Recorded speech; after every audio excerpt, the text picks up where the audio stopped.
India news Haryana, अपनी बोली अपना चैनल।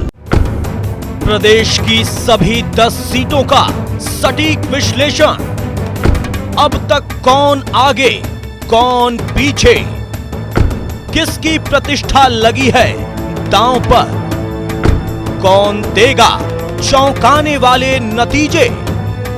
इंडिया न्यूज हरियाणा की विशेष कवरेज, मीडिया जगत के बड़े पत्रकारों की निष्पक्ष और बेबाक राय। शाम 7 बजे देखिए सबसे बड़ा चुनाव विश्लेषण लाइव।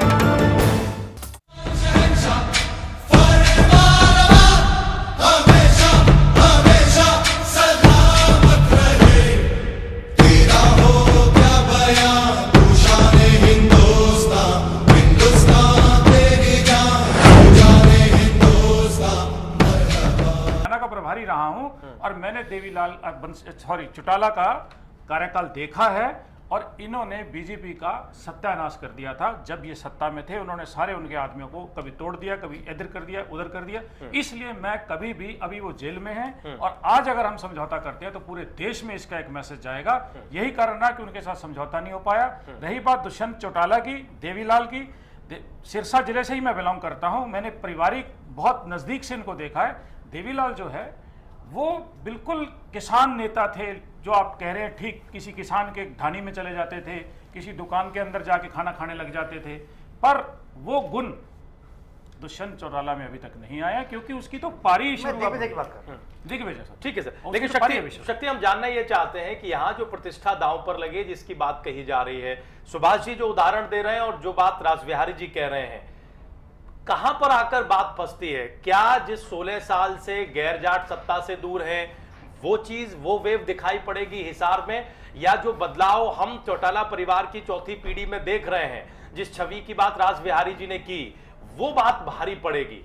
यहाँ क्या स्थिति दिखाई दे रही है हिसार पर शक्ति? जी बिल्कुल राजीव, हिसार जो है सबसे महत्वपूर्ण सीट है इस वक्त हरियाणा की और ये पहला इलेक्शन नहीं है चौटाला परिवार का। यहाँ 1989 में खुद ओम प्रकाश चौटाला जी ने भी यहाँ से चुनाव लड़ा था और चौधरी वीरेंद्र सिंह से हार गए थे। और पिछला जो बाई इलेक्शन हुआ है जो चौधरी भजन लाल जी के निधन के बाद हुआ था, पूरे देश की इस सीट पर नजर थी क्योंकि जिस तरह का घटनाक्रम 2011 से पहले पूरे देश में कांग्रेस का दबदबा था।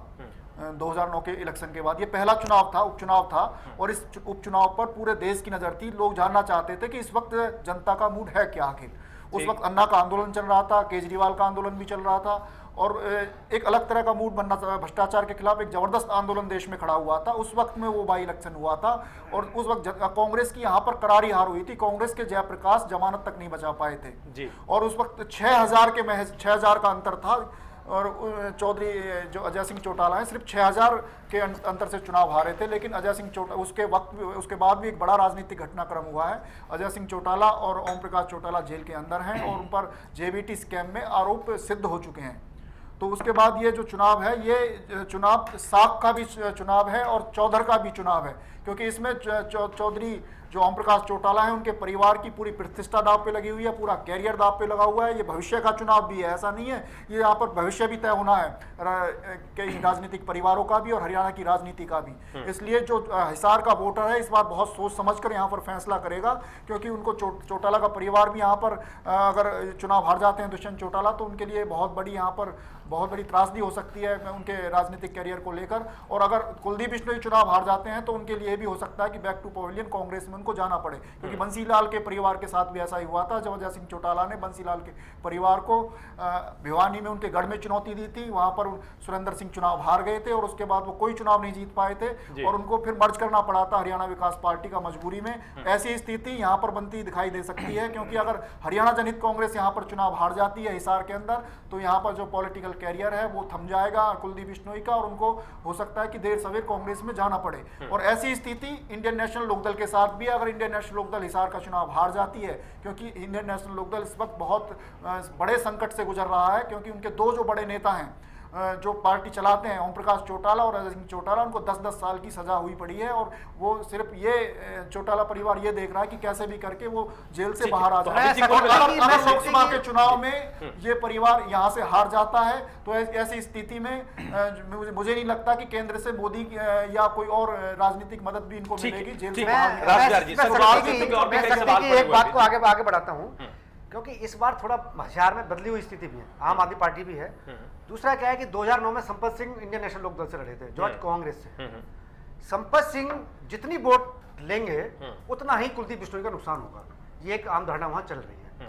क्योंकि पिछली बार जयप्रकाश कम वोट ले पाए, कुलदीप का नुकसान होगा, कुलदीप का नुकसान होगा जितनी। क्योंकि संपत सिंह भी पिछली बार बहुत ज्यादा वोट से नहीं हारे थे, 7-8 हजार वोट से शायद संपत सिंह हारे थे उस वक्त भी। और इस बार मुझे, क्योंकि इस बार जो मान रहे हैं लोग, जो वहां के लोग मानते हैं कि संपत सिंह जितने मजबूत होंगे कुलदीप सिंह उतने ही कमजोर होते चले जाएंगे और इंडियन नेशनल लोकदल की राह उतनी ही आसान जीत की तरफ बढ़ रही है। मोदी की लहर के बावजूद मोदी की लहर इसलिए मोदी की ऐसा है कि मोदी को लेकर वहां इसलिए टकराव नहीं है क्योंकि चाहे कुलदीप बिश्नोई जीते या दुष्यंत चौटाला जीते, आप देखेंगे कि यहाँ पर जो उचाना कला है वहां से खुद ओम प्रकाश चौटाला विधायक हैं, उचाना कला जो हिसार में पड़ता है, और वहां पर एक बहुत बड़े मार्जिन वहां पर मिल सकता है दुष्यंत चौटाला को। जैसे ही नलवा सीट है, नलवा पर भजनलाल परिवार का कब्जा रहा था, गढ़ माना जाता है, आदमपुर से लगती हुई सीट है नलवा, और उसमें बिश्नोई समाज के भी काफी लोग आते हैं। नलवा से खुद प्रोफेसर संपत सिंह विधायक हैं।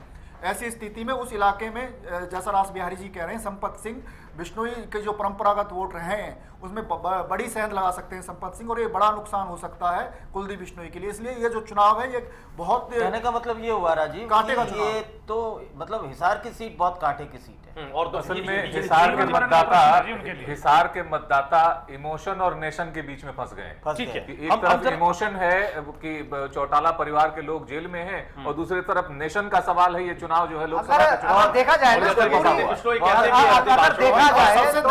सबसे दिलचस्प बात यह है कि अरविंद केजरीवाल खुद हिसार जिले से ताल्लुक रखते हैं। अगर देखा जाए तो अगला सवाल भी आम आदमी पार्टी से जुड़ा हुआ है। अगर देखा जाए तो हरियाणा में सबसे दिलचस्प चुनाव कहीं है तो वो हिसार में है। बिल्कुल, ठीक है। और इसमें सिर्फ कुलदीपकों का ही भविष्य नहीं है दोनों परिवारों के, बल्कि दोनों पार्टियों के वजूद का सवाल है। और इसीलिए हमने ये सवाल उठाया भी है। ओंकारेश्वर जी एक सवाल हम और उठा रहे हैं। अभी राज बिहारी जी ने आम आदमी पार्टी का जिक्र किया, अभी शक्ति जी ने भी बताया।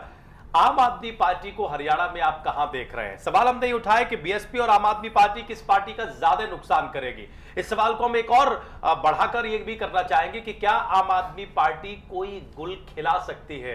क्या योगेंद्र यादव गुड़गांव की सीट निकाल भी सकते हैं? आपका तजुर्बा क्या बता रहा है? देखिए, मुझे ऐसा लगता है कि आम आदमी पार्टी जिस तरह से उसने दिल्ली में डेंट किया था, अगर ये 49 दिनों का खेल नहीं होता और वो सरकार छोड़ के भागे नहीं होते तो सिनेरियो कुछ दूसरा होता।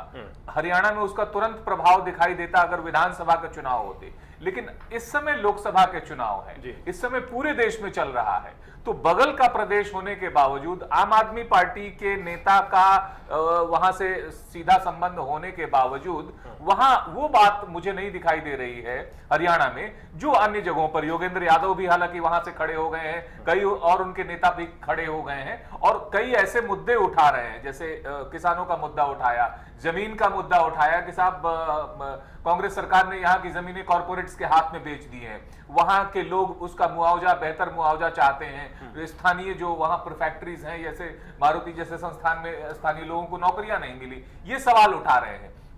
तो निश्चित रूप से मुद्दे तो बहुत सही तरीके से आम आदमी पार्टी ने उठाए हैं और कोशिश भी एक की है। लेकिन इस समय समूचे देश में जो मूड चल रहा है वो स्थानीय मुद्दों और छोटी छोटी चीजों में भटकने कोई नहीं चाहता। जब जहां चर्चा जिसके बीच भी आप देखेंगे वह एक राष्ट्र की ओर देख रहा है, वो एक संपूर्ण बदलाव की ओर देखना चाहता है और उस तरीके से जब देखता है तो उसको लगता है कि ये जो छोटे मुद्दे हैं उससे उठ के और दूसरी चर्चा होनी चाहिए, राष्ट्र की चर्चा होनी चाहिए।